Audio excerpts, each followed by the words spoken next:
Public area supervisor. Public एरियामध्ये आपले lobby येतात, लॉबी वॉशरूम, रेस्टॉरंट्स येतात, बँक्वेट हॉल्स येतात, आपला पेरिफेरी एरिया येतो, आपला मेन पोर्च येतो आणि आपला टेरेस एरिया असतो तर तोही येतो. तर एवढं सगळं गोष्टी मॅनेज करायला आपल्याकडे पब्लिक एरिया सुपरवायझर असतात. मोठ्या हॉटेल्समध्ये असिस्टंट हाऊसकीपरही असतात जे डेडिकेटेड टू पब्लिक एरिया असतात. पब्लिक एरिया अटेंडंट असतो. नंतर दुसरे पब्लिक एरिया अटेंडंट असतात. सिनियर पब्लिक एरिया अटेंडंटला सगळ्या मशीनची माहिती असते, ते व्यवस्थित मशीन चालवू शकतात. होनिंग, ग्राइंडिंग, पॉलिशिंग, बफिंग हे सगळं त्यांना येत असतं. दुसऱ्या पब्लिक एरिया अटेंडंटना ते ट्रेनिंग देतात. नंतर क्लोकरूम अटेंडंट असतात. क्लोकरूम म्हणजे आपले वॉशरूम्स असतात बँक्वेट हॉलचे, मेल, फिमेल आणि स्पेशली एबल लोकांचे असतात. ते 24 आवर्स मॅन असावे लागतात. फंक्शन नसेल तर ते लॉक करून ठेवायचे असतात, नाहीतर आपल्याला तिथे क्लोकरूम अटेंडंट लागतात.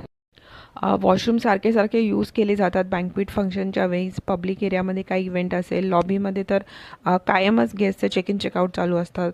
तर public area washroom, banquet washroom, रेस्टॉरंटचे वॉशरूम हे कायम आपल्याला मॅन ठेवावे लागतात. आपल्याला तिथे एक स्टाफ मेंबर ठेवावा लागतो. ट्रेनीज असतात, त्यांचं आहेत. फाउंटेन एरिया आहे किंवा त्याचे काही गार्डनिंग स्पेस केलेली आहे, वॉटर बॉडीज आहेत. त्या सगळ्या एरियाला आपण गार्डनिंग एरिया बोलतो आणि ते मॅनेज करायला एक हॉर्टिकल्चर मॅनेजर असतो, जर नसेल तर एक सुपरवायझर असतो. की आपल्या प्लांट्स असतात, इंडोर प्लांट्स ठेवलेले असतात, रेस्टरूममध्ये असतात, लॉबीमध्ये असतात, ते सगळं मॅनेज करणं, त्यांना वेळोवेळी वॉटरिंग करणं, प्लांट्सना सूर्यप्रकाशामध्ये ठेवणं, रोटेशनमध्ये ठेवणं, हे सगळं आपलं हॉर्टिकल्चर डिपार्टमेंट बघत असतं. त्यांच्या हाताखाली गार्डनर असतात. आपले जे काही गार्डनिंगचे स्पेसेस आहेत तिथे ड्राय लिव्ज नाही साठायला पाहिजे, ते सगळं काढणं, त्याला डिस्कार्ड करणं, व्यवस्थित त्यांना ट्रिम करणं, त्यांना व्यवस्थित पाणी घालणं, एवढं सगळं काम त्यांच्या हातात असतं. तर तेही त्यांचं काम असतं.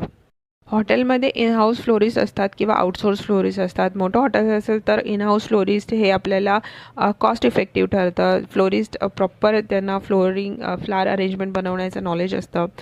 मोठं जास्त अरेंजमेंट असते तर त्यांच्या हाताखाली असिस्टंटही असतो.